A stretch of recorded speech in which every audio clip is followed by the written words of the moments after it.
The Metropolitan Motors baseball team is among the most successful sports teams to ever play here in Leaside.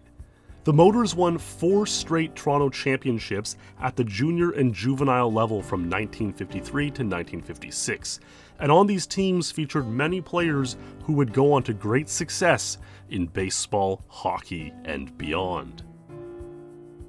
Dr. Ron Taylor played on this team in 1954 and 1955 and would go on to win 2 World Series as a pitcher in 1964 with the St. Louis Cardinals and 1969 with the New York Mets. The Mets are the world champions. Look at this scene.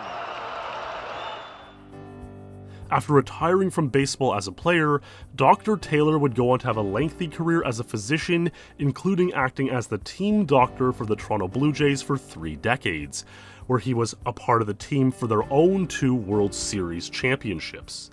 Dr. Ron Taylor has been inducted into numerous halls of fame, including our very own. Charlie Burns played on the Metropolitan Motors in 1954, and he would go on to win the Memorial Cup with the Toronto Marlboros in 1956.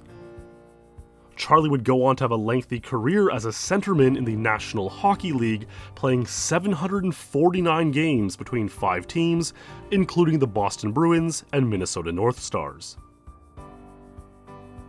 Garry Collins won not only 3 of the consecutive championships with the Metropolitan Motors in 1954, 55, and 56, but was also on the 1955 and 56 Toronto Marlboros hockey team, which won 2 consecutive Memorial Cups. Garry went on to play a number of years in the AHL, including 2 seasons with the Rochester Americans, 2 seasons with the Quebec Aces, and in 1959 was called up from the new Westminster Royals to play 2 playoff games for the Toronto Maple Leafs.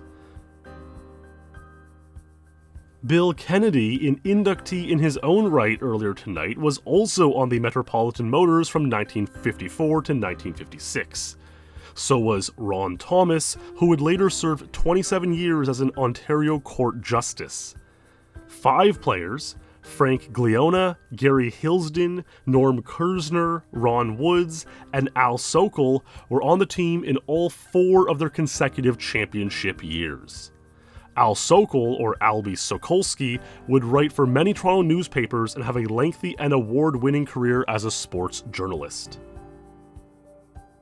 An assistant coach of the team in 1954 was Joe Krol, who is perhaps better known for being on 6 Grey Cup championship teams, as well as winning the Lou Marsh Award for Canada's Athlete of the Year in 1946, and is often considered among Canada's greatest athletes of all time. Krol's pass is taken by Copeland, who gallops down the field for the first Argonaut touchdown. Toronto wins 28-6. The head coach of this dynasty was Ron Roncetti, who had a lifetime of passion for baseball, playing amateur with the Toronto Lizzies in the 1920s, and then founding the Leaside Baseball Association in the 1940s. Ron clearly had an eye for baseball talent in putting together the Metropolitan Motors teams, an eye so good it would take him on a long journey throughout the world of baseball. Ron would later scout for the Toronto Maple Leafs, the AAA affiliate of the Chicago White Sox. The White Sox themselves would eventually call on Roncetti for his scouting ability, as would the Montreal Expos and Boston Red Sox. Eventually, Roncetti would scout for the New York Mets, winning a World Series with them in 1986. In his final scouting duty, Ron would lend his great baseball mind to the team in the city that started it all, scouting in spring of 1987 for the Toronto Blue Jays.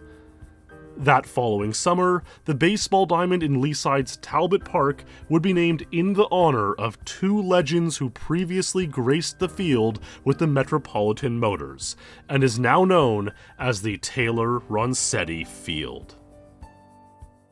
And in 1998, for a lifetime of dedication to baseball as a player, coach, scout, and builder, Ron Roncetti would be inducted into the Canadian Baseball Hall of Fame, right alongside many of the game's greatest legends.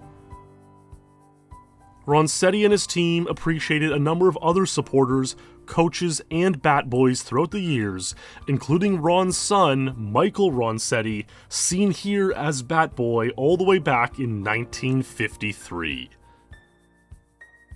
It's clear that these Metropolitan Motors planted seeds of sporting greatness that have long since grown into a history of success and champions throughout Leaside over the next 70 years.